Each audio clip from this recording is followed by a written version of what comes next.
Good evening and welcome to Friday 6-1. The headlines this evening. Storm Amy hits Ireland, causing widespread disruption following gale force winds and heavy rain. 184,000 homes, farms and businesses without electricity across the west and northwest of the country. It's parked up and I thought I'll go out for a wee walk just to see how bad it is, and it is quite bad. US President Donald Trump has given Hamas a deadline to accept a US peace plan for Gaza or face all hell. One of the victims killed in Manchester synagogue attack and one of those injured were hit by police gunfire. Our thoughts and prayers are with them, their families, and all of you. And a man has been charged with the murder of Eddie Friel at his home in Killybegs in County Donegal.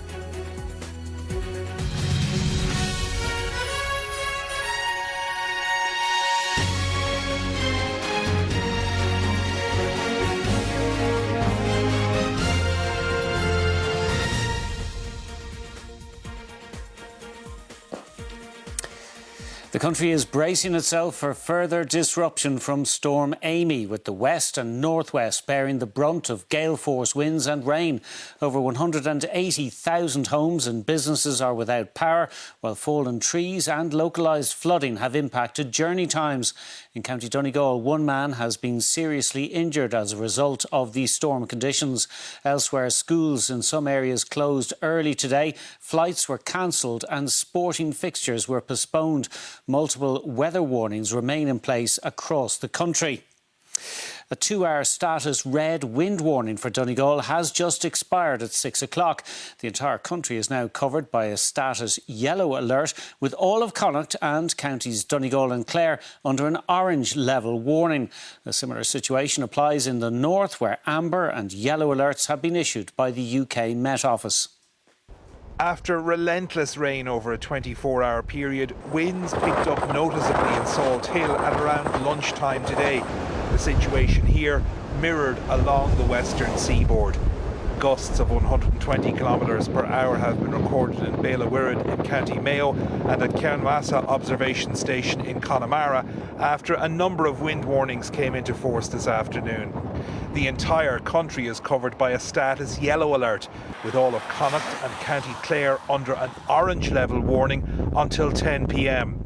A 2-hour status red wind warning for County Donegal expired at 6 o'clock. We just parked up and I thought I'll go out for a wee walk just to see how bad it is, and it is quite bad. We tried to hold it out as much as we can, but then the foreman just said no more. So then we packed her up then and left a wee bit earlier. So there's nothing you can do about it, but just get on with it then. Met Éireann says gale force and very gusty winds will impact the worst affected areas until around 10 o'clock tonight. There will be a high likelihood of falling trees, a lot of debris around on the roads and some difficult travelling conditions, particularly on roads where there has been some rainfall earlier on today as well. So some difficult travelling conditions throughout this period. The bad weather has led to road closures and flooding in many parts of the country. A similar situation applies in the north, where amber and yellow alerts have been issued by the UK Met Office. Meanwhile, a status red storm warning is in place from Loophead to Rossawn Point to Fairhead. Southwest to west winds may reach violent storm force 11 at times between now and 10 p.m. And Pat joins us now from Galway. We're also joined by Shane O'Curraheen, who's in Bundoran in County Donegal. Pat, a lot of people, as we heard, along the western seaboard without power at the moment. Yeah, 184,000 customers, homes, businesses and farms without electricity this evening, David, according to ESB Networks, and the company warning that that figure could rise as the evening progresses. The worst impacted areas across Connacht and in counties Cavan and Donegal. Now, crews will endeavour to restore supply where possible this evening, but given the challenging conditions, it's likely that the vast majority of those without power will remain in the dark overnight. and ESB networks urging people to report any issues and to stay well clear of any fallen power lines. But that's just one element of the footprint that Storm Amy is leaving behind. There's a travel disruption in many parts with fallen debris and accumulations of rainfall overnight and this morning on many roads, leading to challenging driving conditions. Air transport has also been impacted. 58 flights were cancelled from Dublin Airport today and 9 inbound services were rerouted to other airports. Also some structural damage to homes and businesses along the west coast. The orange level warning for Connacht, Donegal and Clare will expire at 10 o'clock. Conditions expected to improve overnight, but many parts of the country will still be in yellow wind warning territory for much of Saturday. OK, and Shane, that red warning in Donegal, which has just expired, issued very late. I believe it was issued about 1:30 p.m. David, we have really seen the effect of Storm Amy from Malin to South Donegal. We have heard of a lorry overturned nearby here in Ballyshannon. We understand late this afternoon, Gardaí and emergency services, they attended the scene of a serious injury of a man outside of Letterkenny. We understand that this serious injury is a weather-related incident, and we hope to have more on this as the evening progresses. Public transport was significantly impacted across Donegal this afternoon also, and there are thousands without power across the northwest region. Strong winds have led to fallen trees, debris and damaged power lines, and some of the main national roads within the county have been blocked, as well as local routes as well. Now, the Director of Roads at Donegal County Council, Brian Tannen, has told me that the council crews will focus on clearing those main national routes this evening if they can, to allow them to be accessible to the emergency services. And in the case of the local routes, it may be tomorrow morning, first light, when they get a chance to clear those routes.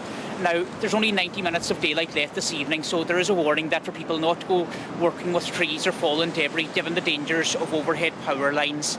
And the local authorities and the Gardaí have really put heed to the message to ask people to pay attention to the weather warning alerts, because that orange warning remains in place until 10 p.m. tonight in the case of the northwest counties, and in the case of the yellow alert, it remains in place until noon tomorrow, David. OK, Sean Curraheen in Bundoran and Pat McGrath in Galway. Thank you for that. US President Donald Trump has given Hamas until Sunday night to either accept or reject his plan for Gaza's future, warning that if the militant group fails to accept it, they will face all hell. His comments come as the last boat of an international aid flotilla was intercepted by Israel this morning, with over 450 people, including at least 16 Irish citizens, detained by Israeli authorities. Gaza City's youngest and most vulnerable, on the move today as aid agencies began evacuating seriously ill newborns. We've come to Al Hilo Hospital today on a mission to pick up some critically ill children, babies basically, and we're going to transport them over to Nasser Medical Center for further specialised care. Their route out strewn with the debris of this 2-year-old war, and no clear path forward, as the UN dismissed so-called safe zones as places of death. Though the US president insisted there were secure areas, as he told civilians to leave and warned Hamas to accept his peace deal or face all hell. As Donald Trump issued his ultimatum, the first members of the global summit flotilla arrived back in Italy, with the last of the 42 vessels stopped earlier by Israeli forces and the first deportations underway from this morning. It's interesting in talking to all of my colleagues who have citizens on this flotilla and who have been detained by Israel. The message from all of us is the same. Our first priority is to get our citizens home, but then of course we reserve the right to seek accountability from Israel for what I believe is a breach of international law. With condemnation of a video issued by Israel's security minister Itamar Ben-Gvir, in which he appears to mock some of the 450 people detained, calling them supporters of killers. Behaviour described as despicable and disgusting by those involved in the flotilla. Fiona Mitchell, RTE News.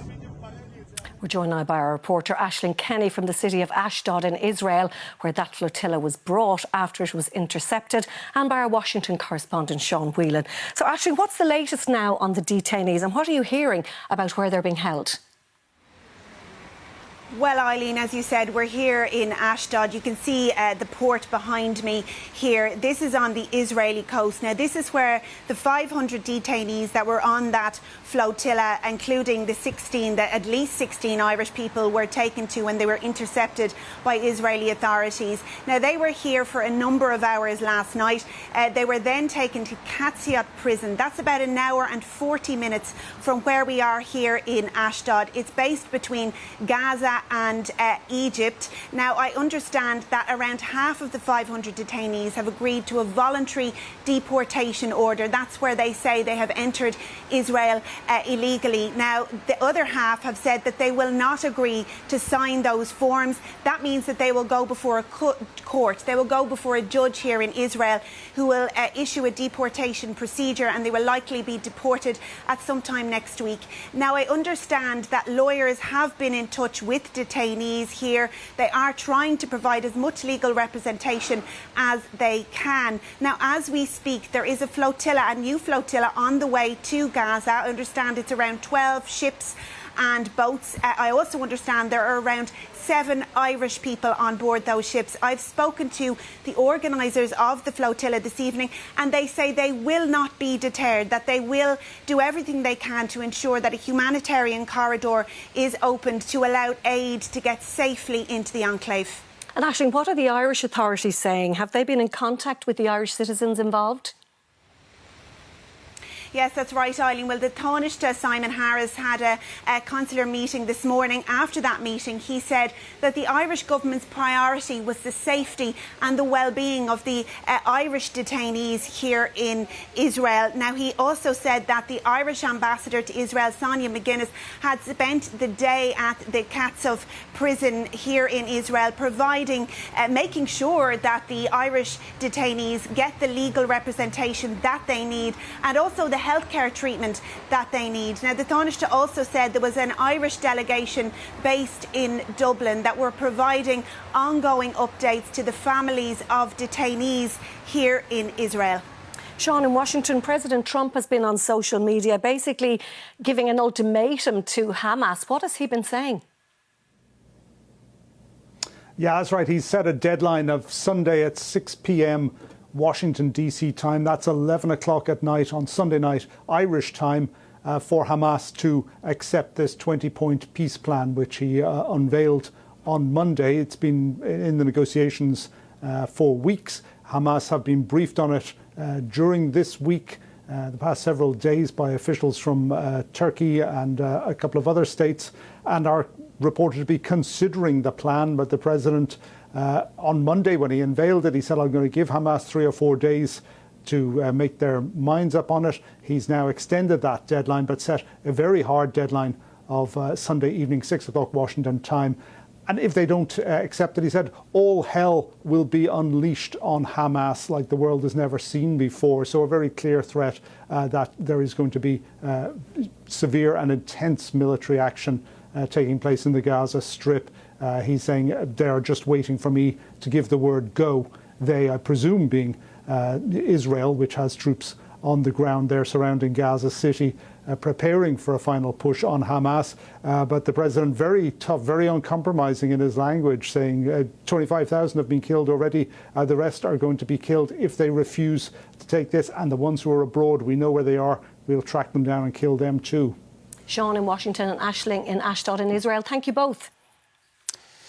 Irish troops are reported to be accounted for and well after the UN's interim force in Lebanon said the Israeli Defence Forces dropped grenades near peacekeepers. In a statement this evening, UNIFIL said the peacekeepers were working alongside Lebanese soldiers, providing security for civilian workers in Maroun al-Ras. It confirmed that nobody was injured. In the UK, police say one of the victims killed in yesterday's attack at a synagogue in Manchester was shot by officers during their attempts to bring the attacker under control. 2 people were killed during yesterday's attack. The suspect was shot dead at the scene, while 3 other suspects have been arrested. terrorism will not prevail. One of the clear messages near the scene of yesterday's attack, as crowds gathered there today to pay respect and leaders called for unity. You have blood in your hands! But the vigil became tense. Shame on you! When the Deputy British Prime Minister was heckled.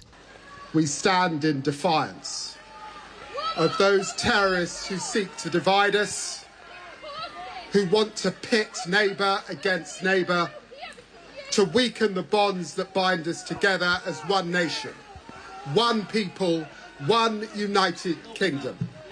Please, let the Deputy Prime Minister speak, please. Every Saturday! Please! Those killed during the attack on one of the holiest days in the Jewish calendar have been named. 53-year-old Adrian Dalby and 66-year-old Melvin Kravitz. Who gave their lives in the very act of protecting the lives of others. There can be no greater sacrifice. Police said one of those killed was hit by police gunfire as they shot dead the suspect, 35-year-old Jihad al-Shami, a British citizen of Syrian descent. His family condemned what they called this heinous act. He was not known to counter terror police. There had not been a prevent referral for him. The Met Police has asked for tomorrow's pro-Palestinian protest in London to be called off, so it could put resources into increased security for the Jewish community. Jackie Fox, RTÉ News. Now, still to come this evening, an array of tributes to Sríomhnóir and Irish language advocate Moncán McGann, who has passed away after publicly disclosing a terminal illness last month. And coming up in sport, despite Storm Amy, the Sports Direct FAI Cup semi-final clash between Cork and St Pat's will go ahead at Turner's Cross. And a record-breaking deal, Arsenal confirmed the signing of 16-year-old Victor Osimhen from Shamrock Rovers.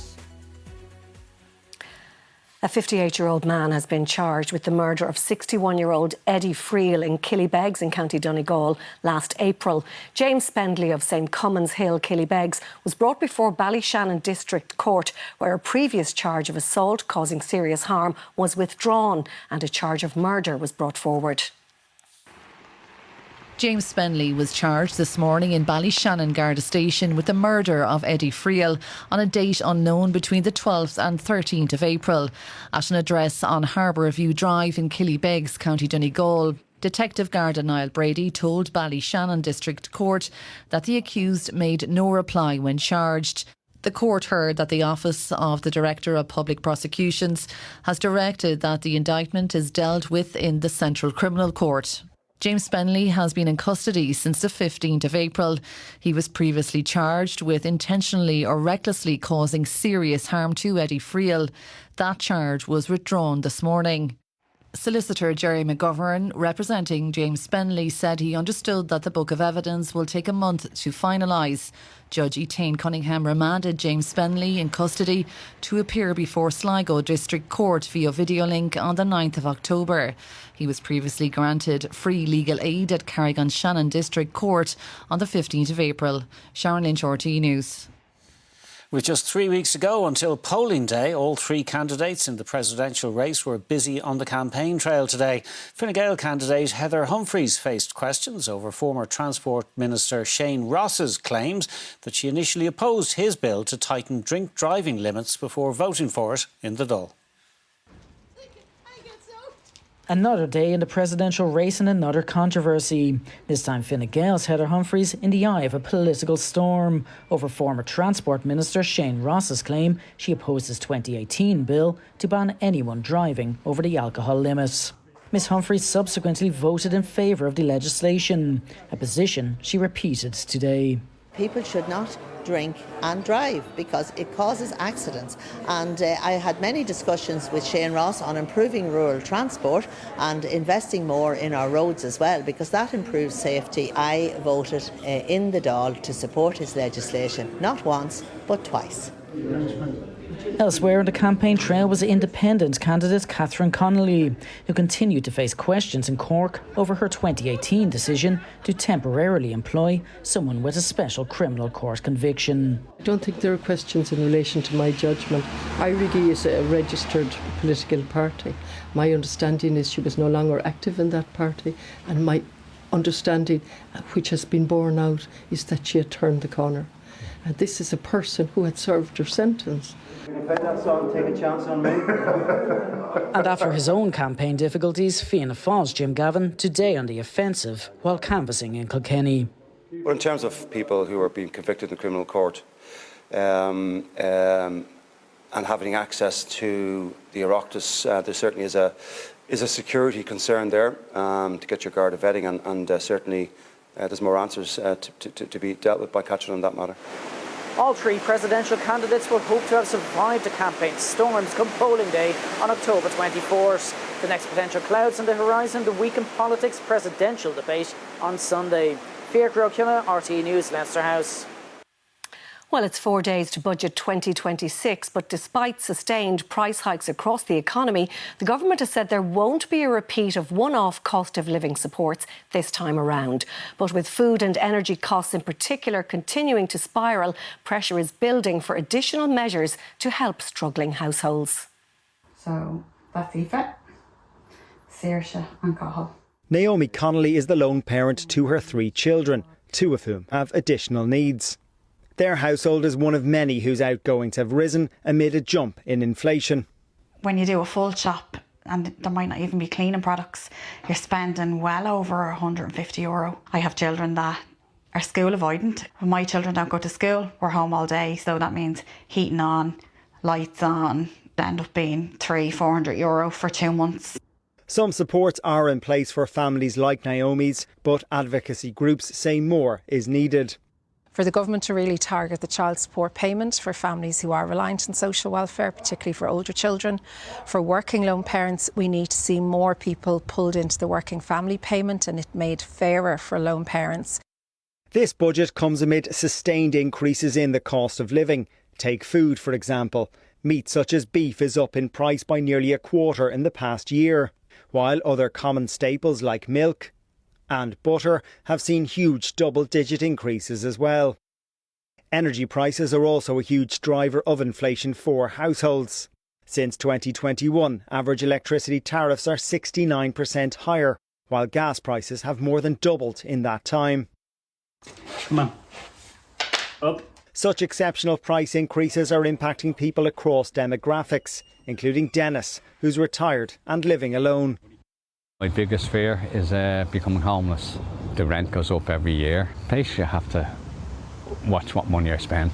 And, and I like going out with friends and that, but I have stopped going out for meals. I used to like going out for a meal once a week.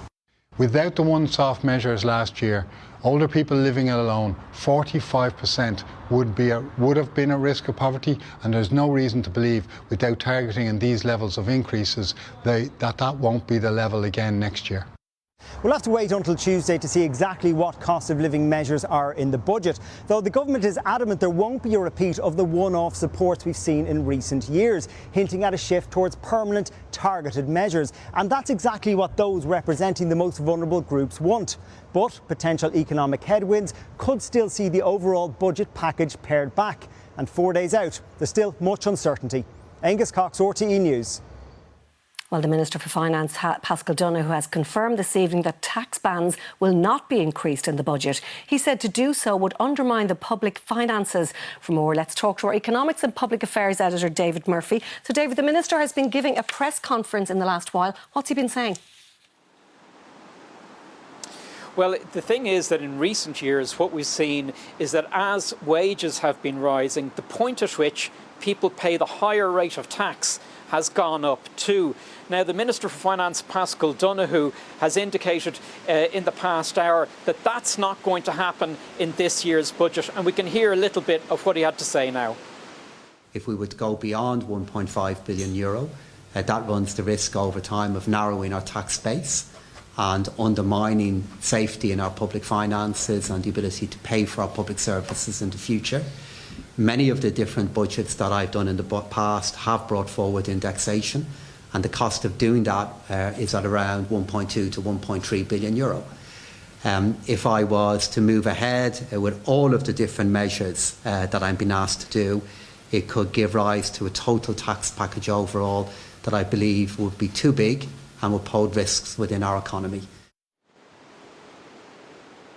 So in real terms, what it means is that many people might find themselves having to pay more tax because we're in an environment now where average wages are rising by about 5% per annum. So this is a big change in comparison to budgets of recent years. Minister for Public Finance, Paschal Donohoe, is saying it's too risky to actually introduce indexation of tax bands and do all of the other things that he's planning to do in the budget. So a big change there. And then on the spending side, we've heard some fairly firm talk from the Minister for Public Expenditure, Jack Chambers. He's been saying that what we're going to have to see is spending moderate, or the increase in spending moderate in this year's budget. So I think we're going to see some fairly tough negotiations between Jack Chambers, Paschal Donohoe and the other cabinet members over the coming days before the budget is announced on Tuesday. It certainly is going to be a different budget to what we've seen over recent years. All right, David Murphy, thank you. President Michael D. Higgins has led tributes to the writer, broadcaster and documentary maker McCullagh and Eileen, who has died at the age of 55. The President said he had made an immeasurable contribution to the Irish language and culture, adding that he had truly lived an inspirational life. My name is McCullagh and Eileen. I'm a writer, a storyteller, an explorer of cultures. Writer, broadcaster and travel documentary maker McCullagh and Eileen was born and raised in Dublin. A passionate advocate for the Irish language, his work was immersed in exploring language, culture and landscape. There's a great sense of adventure that every time you take off, you're not exactly sure where you're going to go. He presented many acclaimed documentaries on both TG Ceathair and RTE. What a souvenir from my time in Zagreb, the ultimate love potion. This Arctic expanse is almost as much home to me as the turf bogs of Connemara back home in Ireland. He relished meeting audiences and his public role in Irish cultural life. Séir de tágeis le rán agus ím ná díríam na léirgus atá le fáil sa Ghaeilge an timplacht, an saol nádóise, an cóis leis stigún féin agus go háide an saol eile, an saol os nádóise. His books celebrating Gaeilge were bestsellers. I've been coming here for like 8 years or so. It's a festival of arts, of writing, but writing and ideas. And you know, the one thing that's lacking in Ireland that the people are yearning for are new ideas. He enjoyed his connection with younger audiences too. At the moment, all I get to see is my inbox. I get to see these young people, women and men, contact me saying, I'm feeling something big, I'm feeling something in the world. And maybe there was always a marginal stream and maybe I'm just the person they direct to, but I don't think so. McCullagh and Eileen is survived by his loving family, agus na cóirsaí bhí aige ar fud an domhan. Now, still to come on 6-1, what else does Storm Amy have in store for us? We'll be talking to Linda Hughes of Met Éireann. And growing calls to boost Europe's anti-drone defences after Munich airport becomes the latest to suffer disruption from drone sightings.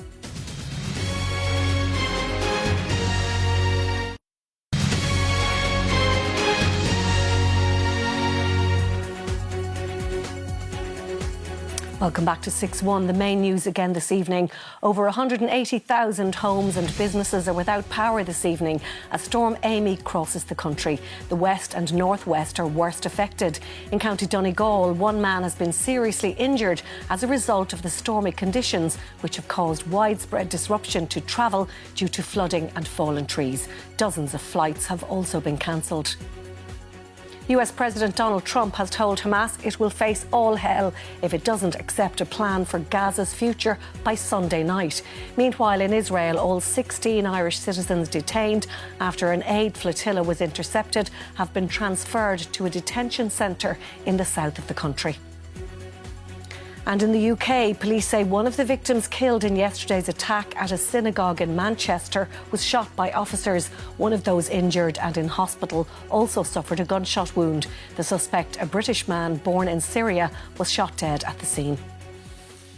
Returning now to Storm Amy, we're joined in studio by Met Éireann meteorologist Linda Hughes. Linda, thanks for joining us. A busy day for you, I'm sure. Yes. We've seen the scenes of disruption around the country, particularly on the west and northwest coast. How bad has Storm Amy been so far? Well, it has been bad, particularly in the northwest. We've seen gusts of 148 kilometres an hour in the north coast of Donegal a couple of hours ago. So we have seen very severe and damaging gusts across the northwest and west in particular as the storm passed close to the northwest coast. So the peak of the storm was in that red warning window from 4 to 6 p.m. So it is going to start moving away now as we go through the evening, but still more to come. OK, still more to come. Yeah. That's what I was afraid of. So what do we have to look forward to overnight and tomorrow, perhaps? Yes, so there's still a status orange wind warning in effect for Clare, Connacht and Donegal, and that's until 10 p.m. So for the next few hours, there's still going to be some gale force winds in these areas, some very severe gusts until 10 p.m. And really through the night and into tomorrow even, it is going to still stay very windy. So we're going to feel the effects of Storm Amy into tomorrow too, with warnings out until midday tomorrow. OK, and what's the advice? I mean, I know in a red area it's stay in shelter in place. Orange area, try and avoid travel, really, is it? Or? Yeah, first status orange wind warning, particularly this one, it was a high level orange really in many parts, particularly up closer to Donegal, say. And the advice for that is to stay indoors if you can, unless you really need to travel. So that would be the advice. So stay indoors while the orange warning is in place, and particularly definitely not to go near the coast with wave overtopping and really severe gusts along the coast there. Now, the red warning for Donegal was from 4 to 6, I think it was, but it was only issued quite late, and that's just because of forecasting. That's because the storm was developing, was it? Yeah, it was of tropical origin, this storm, so it did move up from the Atlantic, the Western Atlantic, moved across the ocean. Now, as soon as Met Éireann see a glimpse of a storm approaching the country, it could be, a week beforehand, that's when we start monitoring the forecast models. There are several different models. As we get closer to the storm, the certainty increases. But then once it starts approaching us, we start getting observations. We see what wind speeds it's bringing. The pressure dropped more quickly than forecast and lower than forecast slightly. And that small change can mean an upgrade in the strength of the wind. So as a result, it was, a few hours before it happened. But it is better to have that red warning out, even if it is closer to the time. Absolutely. OK, well, Storm Amy, first of the season, many more to come, unfortunately, I'm sure. But Linda Hughes, meteorologist with Met Éireann, thanks so much for joining us. Germany's Interior Minister said he would raise the matter of anti-drone defences at tomorrow's meeting of European Interior Ministers. It comes after Munich Airport had to cancel and divert dozens of flights last night amid drone sightings. The disruption left nearly 3,000 passengers stranded and was the latest in a series of similar incidents that have affected European aviation. Passengers sleeping on camp beds at Munich Airport. Thousands were left stranded after 17 flights were cancelled due to drone sightings late last night. Germany's second largest airport resumed its work this morning. The investigation is ongoing.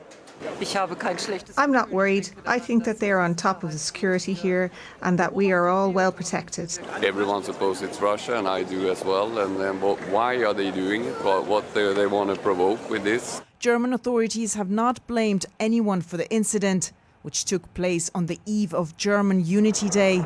It marks the 35th anniversary of the reunification of West and East Germany, with defence dominating the Chancellor's address. An axis of autocratic states is challenging Western democracies and the liberal order around the world. We must therefore regain the ability to defend our freedom. The Munich incident is the latest in a string of similar disruptions across Europe. Last week, main airports in Denmark and Norway had to halt operations after drone sightings, while earlier in September, Poland shut down several alleged Russian drones. Moscow has denied any involvement in those incidents. With Vladimir Putin joking yesterday that he will not send drones to Denmark anymore. According to the Danish intelligence service, Russia is already waging a hybrid war against the West, amid growing calls to bolster Europe's drone defence capabilities. Tanya Royd, RT News. 5 sets of historical skeletal human remains consistent with the workhouse era from 1841 to 1918 have been recovered at the former site of the Mother and Baby Institution in Tuam. Work carried out in August and September uncovered the remains, which excavators believe are linked to a workhouse at the site that existed prior to the Mother and Baby Institution. The remains are currently undergoing analysis by the Office of the Director of Authorised Intervention, Tuam. In Britain, Sarah Mullally has been appointed as the new Archbishop of Canterbury, making history as the first woman in 1400 years to lead the Church of England and the worldwide Anglican Communion. She's become the spiritual leader of 85 million Anglicans worldwide and has pledged to create an open and transparent culture in the Church. Sarah Mullally will be installed officially in a service in March next year.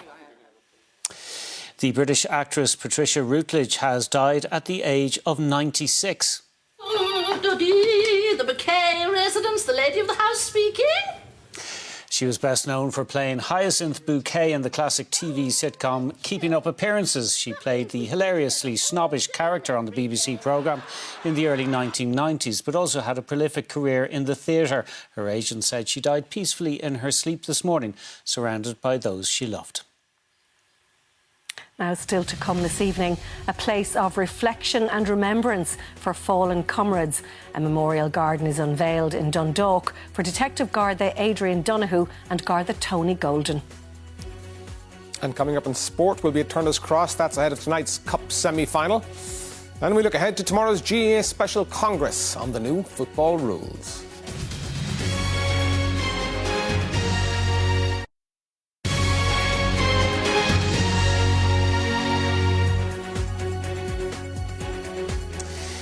Welcome back. The main news this evening. Over 180,000 homes and businesses are without power this evening as Storm Amy crosses the country. The west and northwest are worst affected.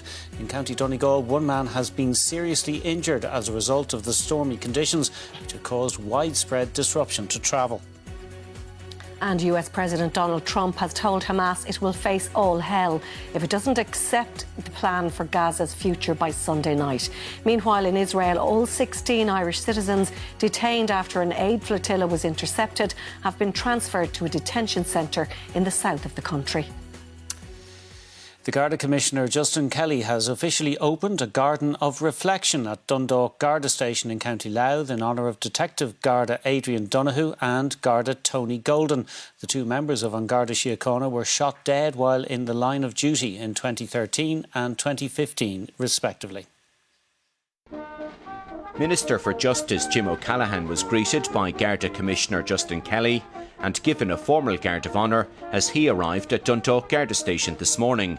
The inclement weather didn't deter family members of Detective Garda Adrian Donoghue and Garda Tony Golden, as well as many serving and retired members of the force, from attending the opening of this garden of reflection. Days, months and years have passed since Adrian and Tony last walked the halls here in Dundalk Station, but their presence is still felt within these walls. This is why this project was undertaken, and now with the installation of this garden, a memorial piece, their names have a permanent place here. During the ceremony, a plaque in memory of Detective Garda Donoghue and Garda Golden, who were both killed while on duty, was unveiled in the Garden of Reflection. I hope it becomes a place where the memories of both Adrian and Tony are cherished, and where their example will continue to inspire all who visit now and for generations to come. This place will hold their legacy, a space for reflection, remembrance, and a love that never ends. We did pray to Adrian and Tony for some water for our garden. I think they've excelled in that regard. Mark O'Driscoll, RT News, Dundalk in County Louth.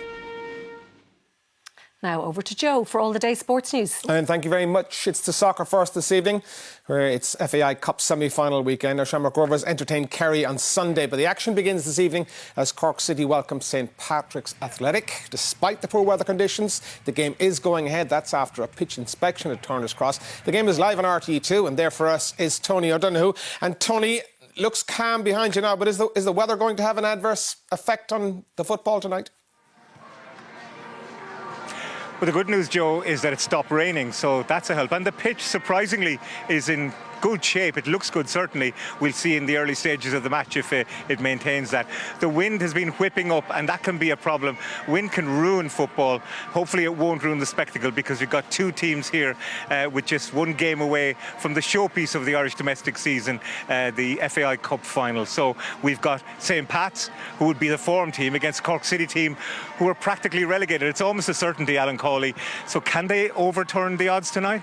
Yeah, because I think they'll approach it, Tony, very much in an isolated game. Obviously, they've had the disappointments all season of the league campaign, but I think Gerard Nash would have been telling his players and emphasising the point all week that this is a one-off isolated game, chance to play in a semi-final, and as you say, the opportunity to play in our showpiece game in a few weeks.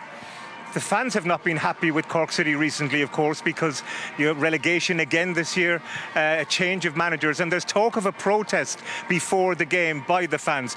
Now, the fans need to get behind this team if they're going to get anything out of tonight's game. Absolutely, Tony. I've heard all that kind of talk and rumour around the place yesterday and today, and I think it's completely counterproductive. They're entitled to protest by all means, but doing it on their probably biggest night of the season, I don't think it's a good idea, but by all accounts, it's going ahead.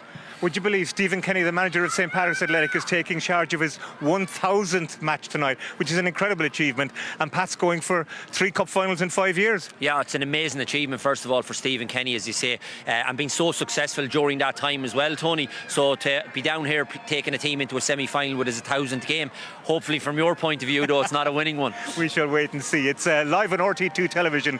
We're on air at 7 o'clock, shortly after the news. Kick-off here at Turner's Cross is at 7:30.